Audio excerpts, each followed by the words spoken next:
everyone. Anna Hammonds here with Unite Ellis, and we have a podcast going today that we're talking about our communities and how we work together in collaboration toward thriving and flourishing communities. So let's do this. All right, today we are with Angela Fitzgerald with Red Oak ISD. We're going to talk all things school districts, families. So let's start off by telling us kind of your backstory with Red Oak.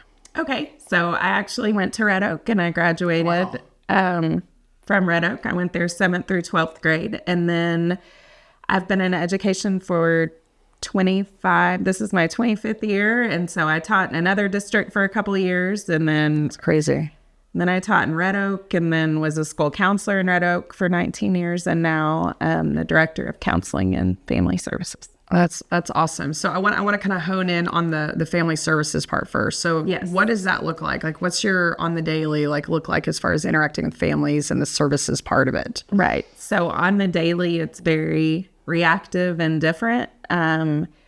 We will get phone calls from staff members, teachers, families, especially at the beginning of the year around the holidays.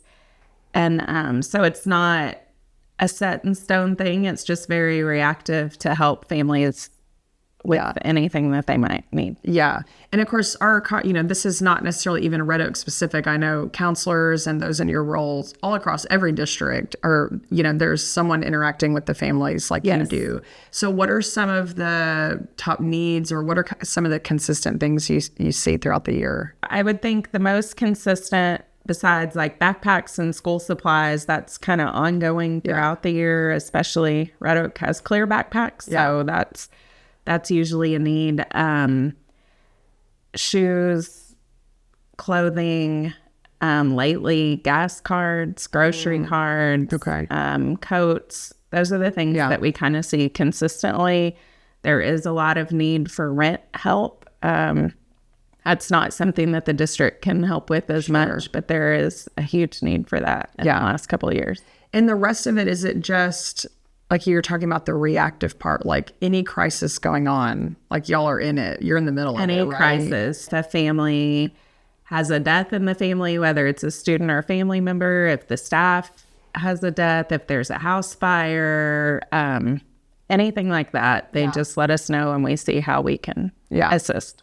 So you work with all the counselors across the district. So all those counselors, they have students and families coming to them. Yes. How do you help make sure that your entire team stays like balanced? Some of that stuff's kind of heavy. So what do y'all do throughout the year? It is kind of heavy. So we have meetings throughout the year. We have professional development and our counselor meetings. We try to do activities for us that they can take back and also do with their students or their staff, because teachers are also getting a lot of the family and a lot of the crisis, and they're the day-to-day. So how can we go back and feed into our teachers? And then Melody Hawkins is in my office, so how can Melody and I feed into the counselors? And it's just kind of a rotating... like a whole support system. That's good. Okay, so let's talk about Care Portal. Okay. Love Care Portal. Now, just to make sure everybody knows what we're talking about, we've talked some about this before. So Care Portal is our software where needs, tangible, sometimes financial needs, are put into the software, and then those needs are emailed out to a surrounding radius. So we piloted Care Portal in Red Oak ISD. So before it was with CPS, Department of Family Protective Services. So this is the first time we went into a school district. Yes. And so we used Red Oak ISD as like our leader in that for our school district. So explain to me and everybody kind of how Care Portal has worked for y'all since y'all have had it and so forth. Care Portal's been amazing. We were very happy to be the first district to pilot it. Kind of jumped out there. We thank y'all for that. When we were talking about piloting it, we were working with Unite before Care Portal, and that's when one of our staff had a huge house fire. Yes. And so that's how I tell people kind of the comparison, because we did everything by email at that point. Yeah. And so I emailed you guys, and you and I were emailing churches, and then some of them were responding to you, and some were responding to me, and some were. And so we did have the outreach of people. We just didn't have the system. Yeah. That's a great example. To streamline it. And that was right before we started officially with Care Portal. And so that's what's in my head as to the example I give to people as to how great it is. Because now with the needs that we've had, we put them in, everyone sees them at the same time. Everyone can see the communication. Everyone can see this need's been met. This need hasn't been met. People can pick up different pieces. And it's not, oh, I already did that and I emailed this person. And so it works. It helps the really coordination. great. I believe Red Oak ISD, we've served about 170 students Through Care Portal. through Care Portal to date. And so that can vary depending on if the request was for multi-students, but it's been great. It's been a great system. We've always had a great support system of churches in our community and businesses, but this is a way to bring it all together. So the house fire situation is a great example, and I was going to touch on that anyways because, like you said, it was before Care Portal. Yes. And I remember, so that was a staff member who had the fire, and it was amazing to me because within like 24 hours, we had churches showing up with gift cards for like food because they're like the kitchen, like they weren't able to cook at their home, and so they were put up in a hotel. Yes. It replacing clothing. I mean, it was so fast, but yes, the logistics of organizing it and how we were doing all of that, it was a perfect example of like, oh, this is what could go into Care Portal and then still bring everybody around. It was a really beautiful situation of coming together. It really was. And we had the pastors from the churches that were serving going, which is also one of the points of Care Portal, and praying with the family and getting to reach out that way. Yeah. And it gives them reasons to connect. A lot of churches specifically are like, we'd love to help. We just need to know about the need. And so this is our answer to say, this is how you know. So that was a really, really cool example. Are there other examples, before I move off of Care Portal, other examples that you can think of that things that have come through? I know you mentioned backpacks. That goes kind of throughout the year. So one example of the Care Portal network working for a family in Red Oak right now is a dad/grandpa who is raising his children, and then he has a 19-year-old who passed away and was pregnant, and the baby survived, thankfully, and they're still in the hospital actually with the baby, but the community is coming together for physical needs, diapers, pack and plays, everything they'll need when they come back. The dad and his other children actually lived in a different state, and so they just moved here and are getting settled and had nothing. And so, and no one as far as a support system. Yeah. So that's a really great way that our community is going to come together and help support them. I had some students who, I'm thinking last year, one family that they each only had one outfit, and their shoes had holes in them, and we put that in.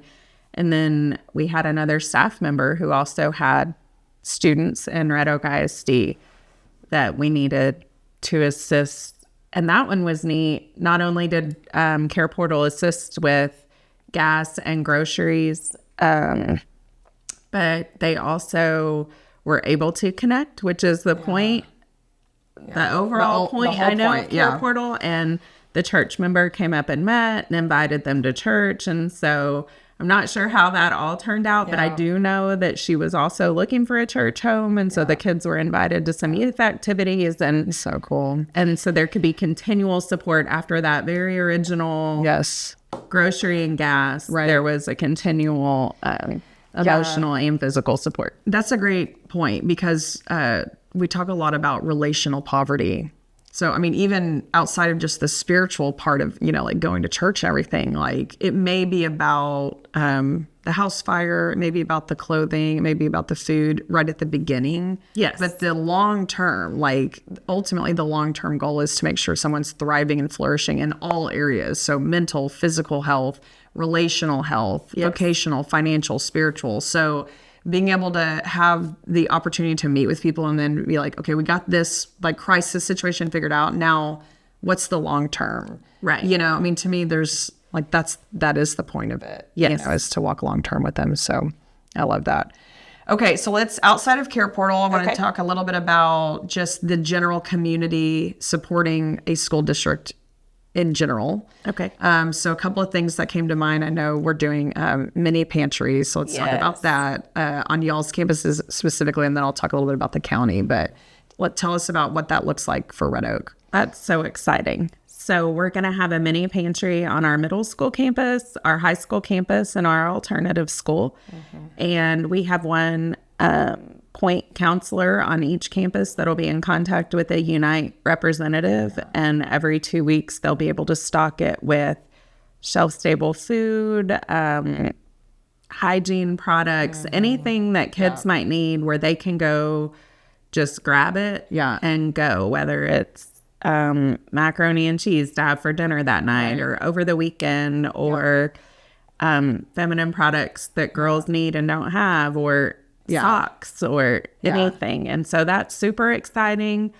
Just like every educator, I think a lot of our educators and counselors spend a ton of personal money on that, and it can never be enough because you don't know. And so hopefully this will be a place that they don't have to sign anything or sign up, and it's not embarrassing. You're not carrying a big bag out. You can just throw something in your backpack or get it on your way out. So we're super excited about that. I love that. And, you know, sometimes I don't know if people are aware maybe of like the whole situation. So obviously kids go to school and they get food there and they get what they need in school. But if you have them coming to school hungry or going home hungry or going over the weekend, and not just hunger, you know, like you mentioned the hygiene. Like I know my kids, hopefully they don't see this, but they can smell. Yes. You got teenagers, you know, and so like no one wants to be embarrassed by that. Like I just think about all the social things they're already dealing with. And I was talking to a counselor the other day, and there are kids that may come to a counselor's office and they're like, oh, why don't you grab a snack while you're here? But then there's other ones that counselor knows each of those kids, and if they need to slip something in a backpack kind of under the radar, they will. Or one had talked about, like, I know this one kid needed shoes. Now, if we say, hey, we'll just give you can go to XYZ store and we'll just pay for it, they're probably not going to go. No. But if she just so happens to have the size 10 shoes available in her office, that's going to be a different story. Like those counselors know the situation. And so to rely on each of the counselors and all to keep the pulse, you know, is, I think, so good.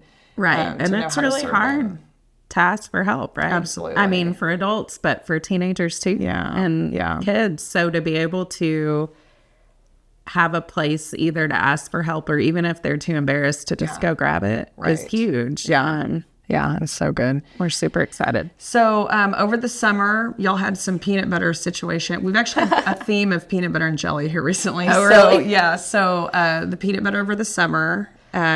What was that about? That was about our strength and conditioning camps and just making sure that we had peanut butter and bread available for all students when they're coming in and leaving and burning all those calories. Seriously. I still want to put jelly on the sandwich. Like I can't fathom putting peanut butter on a sandwich, but that's just me. Bananas. Okay, that would help. But and then just recently, our friends at Love Your Neighbor did a county-wide peanut butter and jelly drive to like restock all the campuses or all the food pantries across the county, because apparently this time of year, like that protein part, I'm thinking back to school, you know, they're wanting to make sure, you know, families are stocked with some kind of protein like that. So over 3,000 jars of peanut butter or jelly were all collected across the county, and I know they had stations in Red Oak too, so that was really cool too. So okay, what else have you seen as far as in the community that where people have come to support the school in some kind of way? To support, we have a lot. We just had our back to school bash. We had a ton of community come and support there.